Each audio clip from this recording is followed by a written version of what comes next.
C'est pour ça que j'ai choisi l'informatique, pour avoir cette connaissance à côté. On dit souvent que les Allemands sont racistes, il y a des clichés sur les Allemands. Est-ce que tu ressens ça? Et je pense que dans le monde d'aujourd'hui, c'est très important de savoir jouer ou manier la technologie.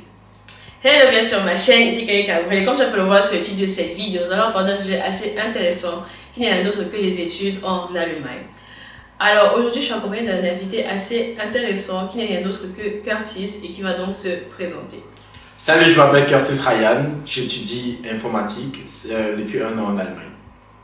Alors, j'espère que cette vidéo va te plaire. N'hésite pas à liker, partager, à t'abonner sur le plus de contenu du genre et on y va. Introduction, je m'appelle Kaye Cabrel et j'étudie actuellement médecine en Allemagne.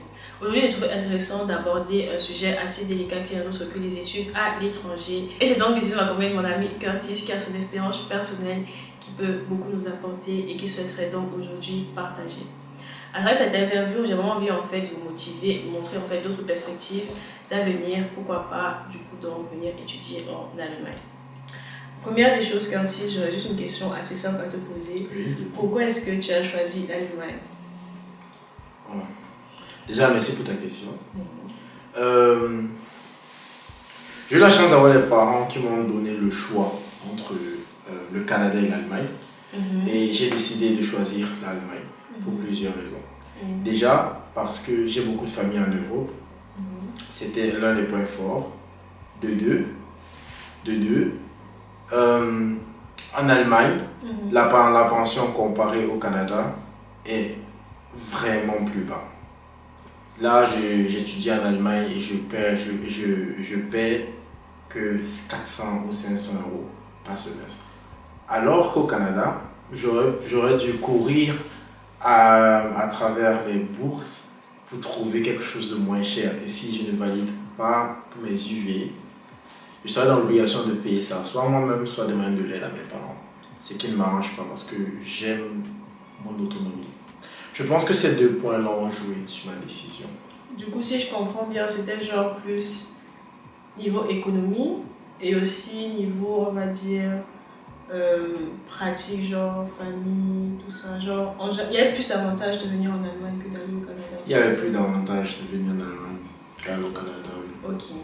Alors, l'un des freins principaux pour quelqu'un qui vient étudier en Allemagne, c'est la langue. Du coup, j'aimerais bien que tu partages un peu ton expérience en cours de langue. Parce que c'est un point que beaucoup de personnes négligent et qui, justement, enfin, moi, j'ai eu à faire cette expérience-là. Ça pénalise beaucoup pendant les études. Et même, genre, les cours de langue, c'est une phase assez compliquée parce qu'on n'étudie pas vraiment ce qu'on aimerait faire. Comment est-ce que tu as vécu la chose?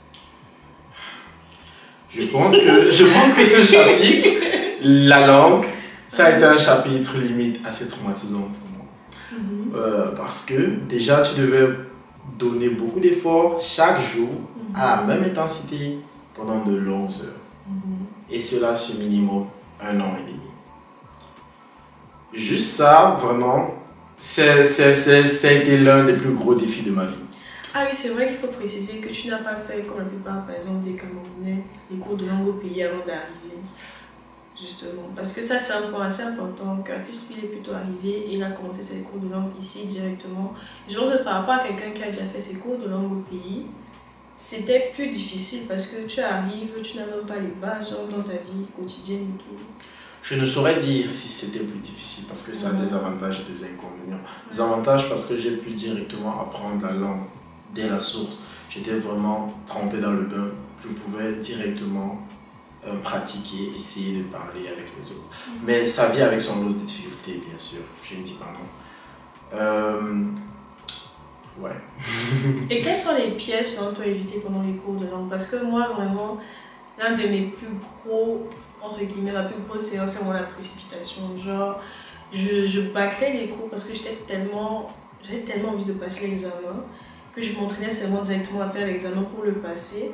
Et les bases même de l'allemand, en fait, je les ai vraiment genre survolées. C'est quelque chose qui m'a vraiment rattrapé pendant les cours. Alors, je pense pour moi qu'il y a deux problèmes. Un problème sur le long terme et un problème sur le court terme. Le problème sur le long terme, c'est vraiment de ne pas te mettre sur une chaise et apprendre l'allemand. Parce que l'allemand, c'est tout un processus. Quand je parle d'apprendre l'allemand, c'est vraiment soit de lire des livres à travers, je ne sais pas, tous les réseaux sociaux ou bien toutes les applications qu'on a pour enrichir ton vocabulaire et puis te faire de nouveaux amis pour pouvoir expérimenter ces mots et de te laisser l'opportunité d'être corrigé et de mieux parler. Ça, c'est un point. Et le piège sur le court terme, c'est juste de ne pas te donner le temps d'apprendre comment l'examen fonctionne. Parce que l'examen de langue, ça n'examine pas forcément ton niveau de langue, ça examine juste ta capacité à passer un examen. C'est-à-dire l'oral, l'écrit et le reste. Et le reste, ouais. Oui, c'est vrai quand même. Ouais. Et parmi tous les types d'examens de langue qui existent, tu conseilles lequel? Personnellement, moi je n'ai pas eu le faire, moi je conseille plutôt le DSA. Parce que je trouve que quelqu'un qui cherche à étudier, c'est très orienté études et l'accompagnement est vraiment bien fait dans les universités. Parce que le reste, test DAF, TELC, tout ça là, c'est assez compliqué quand même, je trouve. Pour ma part, j'ai testé le test DAF et le TELC. J'aimerais dire que pour tous les étrangers qui arrivent à valider le test DAF, déjà chapeau à vous. C'est un examen très difficile. J'ai essayé 2 fois. J'ai pas eu la chance de le valider. Donc je dirais que si tu cherches une connaissance, une bonne base en allemand, va faire le test DAF. Mais si tu aimerais passer l'examen très facilement, je te conseillerais plutôt le TELC. Le DSA, j'ai aucune connaissance par rapport au DSA, donc je ne saurais dire. Bah, moi j'ai eu à faire le DSA et je trouve que quelqu'un qui se prépare de base, ça sera moins compliqué. Bon, je pense qu'on a assez parlé des cours de langue comme ça. C'est vrai que c'est un chapitre assez long dans cette interview, mais c'est vraiment pour faire comprendre que c'est vrai que c'est une barrière pas évidente et qu'il faut vraiment faire attention, mais ça vaut la peine d'être surmonté. Et du coup, en fait, maintenant, Curtis, après ton arrivée en Allemagne, tes cours de langue validés, tu as pu enfin être étudiant. Alors, comment ça se passe tes études? Comment ça s'est passé pour avoir la place? Qu'est-ce que tu as dû faire? Quel était ton niveau de bac, par exemple? Parle de tes études et comment est-ce que tu as décidé en fait, de choisir ta filière? Pourquoi tu as choisi cette filière? Déjà, en ce qui concerne la filière, le choix était très simple. Je suis quelqu'un, on veut tous réussir. Mais je veux réussir d'une manière assez plus flexible. Je ne veux pas forcément suivre un chemin, mais je veux vraiment avoir la possibilité de créer ma propre structure. Et je pense que dans le monde d'aujourd'hui, c'est très important de savoir jouer ou manier la technologie. C'est pour ça que j'ai choisi l'informatique, pour avoir cette connaissance à côté. Juste après mes cours de langue, tout s'est passé assez vite, je voudrais dire. Parce que j'ai juste eu à envoyer mes documents, j'ai fait une traduction de mon bac, et puis j'ai eu l'inscription. Ouais. Où j'ai pu... T'as quelle note au bac? Faut qu'un peu, t'as une bonne note comme ça, t'as eu 14 de moyenne, un truc comme ça. Oui, j'ai eu 14 de moyenne au bac. Ouais. Parce que la note au bac en Allemagne compte quand même pas mal. Après traduction, oui. Après traduction, 14 équivaut à 1,6, qui est 1,6. Et oui, grâce à ça, j'ai pu avoir la place. C'est un génie, gars. Génie sur nous. Je pense que la plupart des étrangers qui viennent en Allemagne sont plus ou moins à ce niveau. Ouais, c'est vrai que quand même le système éducatif au Cameroun est très bon. Le Cameroun est très connu pour ses étudiants à l'étranger. Nous avons la matière grise à revendre en fait. C'est le continent. Ok. Bon, après les études, je me dis, comment est-ce que tu fais pour financer tout ça? Très bonne question. Il n'y a que des bonnes questions. Il n'y a que des bonnes questions en fait. Bon, pour financer tout ça, déjà, j'ai eu la chance, c'est vraiment un détail très important. J'ai eu la chance d'être accueilli par un ami de famille, qui est pour moi un grand frère spirituel. Grâce à lui, j'ai pu avoir un travail. Bien sûr, bien sûr. Grâce à lui, j'ai pu avoir le boulot que j'exerce jusqu'à aujourd'hui. Il m'a conseillé ceci. Va faire un stage dans un hôpital. Déjà, assieds-toi, tu écris à 20 hôpitaux et tu demandes une place de stage. que tu souhaiterais travailler comme étant aide-soignant pendant une durée de 2 mois. C'est ce que j'ai fait et grâce à Dieu, j'ai pu obtenir une place comme étant aide-soignant dans un hôpital. Ce n'était pas facile, mais grâce à cela, j'ai pu exercer ma langue une nouvelle fois. J'ai pu chaque jour avoir moins peur de parler et d'approcher de nouvelles personnes. Ou du moins d'écouter des gens parler. Et à la fin de ce stage, j'ai pu avoir un practicum specialicum. C'est comme une petite attestation qui prouve, un certificat qui prouve que voilà, tu as fait ce stage par exemple, pendant telle période. Ah, okay. Oui, c'est pas comme un certificat pour dire oui, je suis compétent, non. C'est juste pour tu as de l'expérience dans le domaine. Ouais, j'ai de l'expérience dans le domaine. Puis la deuxième étape a été de chercher du travail avec cette attestation.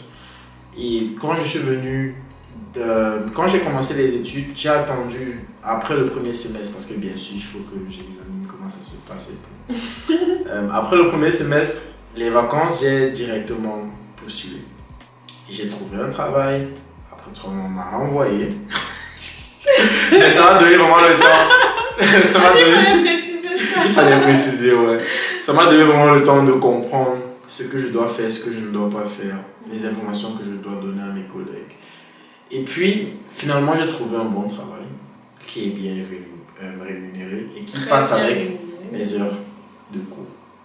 C'est avec ça que je peux jongler. Et c'est assez flexible. Ouais. Ouais. Parce que moi, je trouve... Parce que moi qui suis dans la... Pardon, moi qui suis du coup dans la médecine, on fait ces stages-là aussi, genre le stage infirmier dès le premier semestre. Et après ça, ça t'ouvre énormément de portes pour travailler dans n'importe quel hôpital.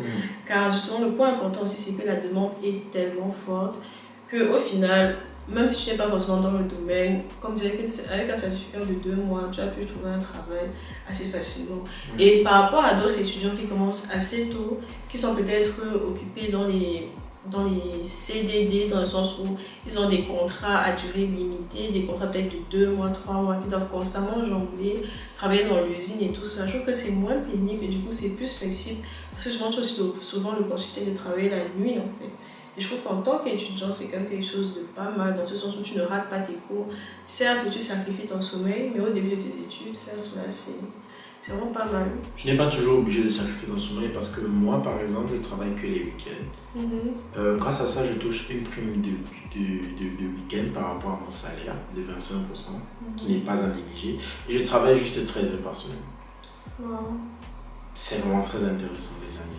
Et ce qui est très intéressant pour ce travail, c'est que non seulement je travaille juste 13 heures, mais j'ai un travail fixe, j'ai un certificat de travail.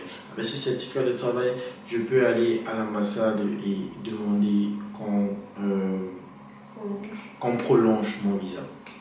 Sans être étudiant? Étant étudiant, okay. Ça valorise. Ça valorise. Tu peux prouver que tu as une source de revenus fixe. Et avec ça, tu peux aussi demander un logement. C'est vraiment très bien.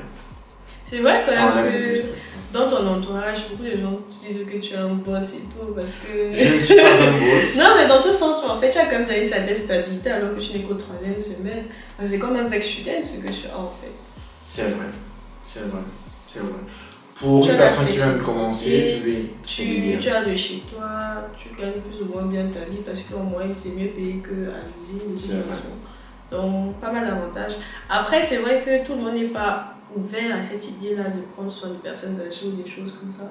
Mais je trouve quand même que ça vaut la peine. Et comme dit, notre grand frère spirituel nous a bien... Big up à notre grand frère spirituel. nous a bien formés. Je tiens aussi à préciser que nous, les Camerounais, on doit pas oublier qu'on est venu ici pour chercher de l'argent. On ne doit pas oublier qu'au Cameroun, on était prêt à entrer dans la boue pour 1000 francs. Pourquoi ne pas continuer avec cette mentalité étant en Europe?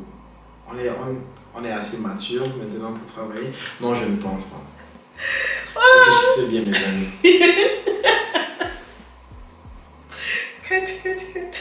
Ok, Maintenant, après avoir parlé de... On a parlé de quoi? On a parlé de pourquoi l'Allemagne, les études, les cours de langue, le travail. Maintenant, la partie intéressante, la vie sociale. Comment se passe ton intégration en Allemagne, la communauté camerounaise, tes amis, les Allemands, les études, l'ambiance en fait. Est-ce que tu le vis bien? Parce que moi je vois que voilà, le pays ici, ça peut rendre dépressif. Des fois les gens se sentent seuls, mais après je me dis comme dans une bonne ville quand même, il y a beaucoup de gens là-bas. Il y a beaucoup de Camerounais où je suis. Concernant ma vie sociale, j'ai eu la chance d'être tombé sur des très bonnes personnes dès le début. Je suis tombé sur certains Camerounais, mais aussi des personnes d'autres régions, d'Afghanistan, beaucoup d'Indiens. Les Indiens sont des personnes très gentilles déjà. Et oui, concernant la langue, j'ai pu m'améliorer parce que j'ai vaincu cette peur de pouvoir approcher d'autres personnes. Et grâce à cela... Elle est super sociable. Genre, quand il se balade, il voit quelqu'un... Genre, je me rappelle quand il était en France, justement, on marchait comme ça, il a vu un gars qui était bien habillé, il a directement dit « Oh man, this is Ocean House. » Un truc du genre. Il a sorti son meilleur allemand, en fait. Et je t'en revois. Intégration sur nous. Ouais, vraiment essayer de parler et de vaincre cette peur. Je pense que c'est ça la clé. Anyways. Je pense que concernant vraiment la vie sociale, ça se passe plutôt bien jusqu'ici. J'ai eu une vie sociale vraiment très balancée et je m'y plais bien. Et du coup, bon, les Allemands, genre, on dit souvent que les Allemands sont racistes, il y a des clichés sur les Allemands. Est-ce que tu ressens ça? Moi, perso, pas vraiment. Perso, ils sont pas spéciaux, vraiment. mais... Pas vraiment. Je pense que c'est juste un peuple très introverti. Ils ne sont pas habitués au contact, ils ne sont pas habitués à d'autres cultures. Ils sont plus habitués que les autres, les Asiatiques par exemple, mais ils n'ont pas toutes leurs réponses. Ils sont assez sceptiques. C'est vrai, mais je trouve quand même qu'ils sont assez spéciaux. Moi je me dis, il y a quand même certains comportements qu'au début j'ai du mal avec. Par exemple, du genre, je peux causer comme ça pendant une journée entière avec quelqu'un pour un projet ou un truc du genre, et après vous croisez dans la rue, la personne fait comme si elle ne te connaît pas et tout. Mais après c'est comme ça parce qu'au fond, c'est pas parce que vous êtes causés que vous êtes devenus amis en fait. Genre, pour briser cette glace-là, il faut vraiment être très proche d'eux. Et c'est quelque chose à saluer parce que du coup ça évite l'hypocrisie, genre, dans le sens où c'est pas que la personne ne t'aime pas, mais la personne n'a pas de lien avec toi et elle ne va pas être en train de créer des liens avec toi. Elle va pas se saturer avec des liens en fait. Pas de lien avec toi dans le cadre hors que vous êtes connu en fait. Oui, justement. Oui, parce que dans un cadre académique, oui, ça peut être une très bonne personne, vous travaillez, mais à l'extérieur. Ouais. En fait, dans tout est rangé. Donc, quelqu'un qui vient, il ne faut pas se dire que voilà, ils sont comme ça, parce que quand même. C'est quelque chose, en fait, laisse-qu'on comprendre que c'est leur comme ça, alors, ils sont juste comme ça. Ils sont juste comme ça, oui. Faut pas, ils n'ont rien contre toi, genre, ne sois pas étonné que tu as peut-être passé la soirée avec quelqu'un, vous avez parlé, vous avez devenu des meilleurs amis pendant la soirée. Le lendemain, vous croisez, la personne marche sans te regarder. C'est vrai que c'est un peu, ça va jamais. On est habitué. Je parle dans ça, c'est vrai que j'ai encore mal. Mais bref, en tout cas, on se rend déjà à la fin de cette vidéo. Merci beaucoup Curtis d'avoir partagé ton expérience. Merci vraiment pour tes conseils. Et j'espère que ça vous a plu. N'hésitez pas à mettre en commentaire, à liker, allez suivre Curtis sur ses réseaux parce qu'il fait du contenu vraiment de super qualité. Motivation, confiance en soi, salle de sport. Franchement, prochainement, je vais faire une vidéo avec lui. Il a dit qu'il va devenir mon coach. Parce que là, pour l'instant, je vais à la salle, mais il dit que je joue en belge. Donc... Voilà quoi, allez le suivre sur TikTok, sur Instagram, bientôt sur YouTube, pourquoi pas. Et voilà quoi, allez, bisous, bye bye. Ciao.